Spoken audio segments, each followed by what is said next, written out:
தமிழில் குரூப் 4ல் கேட்ட அந்த மரபு தொடரின் பொருள் அறிக அப்படின்ற கொஸ்டின் பார்த்திங்க அப்படின்னா ஓல்டு புக்லேயும் கேட்கல, நியூ புக்லேயும் கேட்கல. ஆக மொத்தம் தமிழ் பொது தமிழ் புக்கவோ சிறப்பு தமிழ் புக்கை மட்டுமே நம்பி இருக்கிறது வேஸ்ட் அப்படின்றது தெரிஞ்சிச்சு. புக்கை மட்டும் நம்பி இருந்தோம் அப்படின்னா இனி வர்ற காலங்களில் தமிழில் ஒரு 90 அபோவ் போடுறது ரொம்ப கஷ்டமாயிடும்.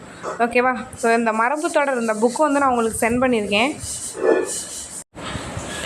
ஓகேவா? டெலகிராம் சேனலில் ஷேர் பண்ணியிருக்கேன் அந்த புக்கை. ஸோ நெக்ஸ்ட்டு ஏன்னா மரபு தொடர் சிலபஸில் இருக்குது, நமக்கு தெரிஞ்சிடுச்சு. ஸோ நம்ம என்ன பண்ணணும் அப்படின்னா அந்த புக்கில் இருந்து தான் கேட்குறாங்கன்றும் தெரிஞ்சிடுச்சு.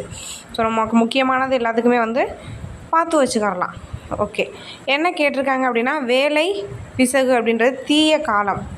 தீய காலம் இது எங்கேருந்து கேட்டிருக்காங்க அப்படின்னா அதே புக்கு தான் இதில் இருக்குது பாருங்கள். வேலை தீய காலம் அப்படின்னு சொல்லிட்டு வேலை பிசகு அப்படின்றது தீய காலம் அப்படின்ற மாதிரி இருக்குது. ஓகே, அடுத்து என்ன கேட்டிருக்காங்க அப்படின்னா அடரடி படரடி அப்படின்றது இருக்குது. ஸோ இதுக்கு என்ன ஆன்சர் அப்படின்னா பெருங்குழப்பம்.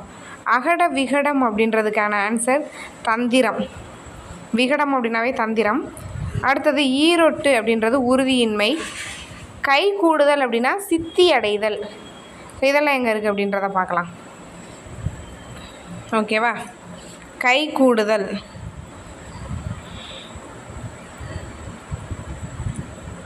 கை கூடுதல் அப்படின்றது இதில் தான் கேட்டிருக்காங்க.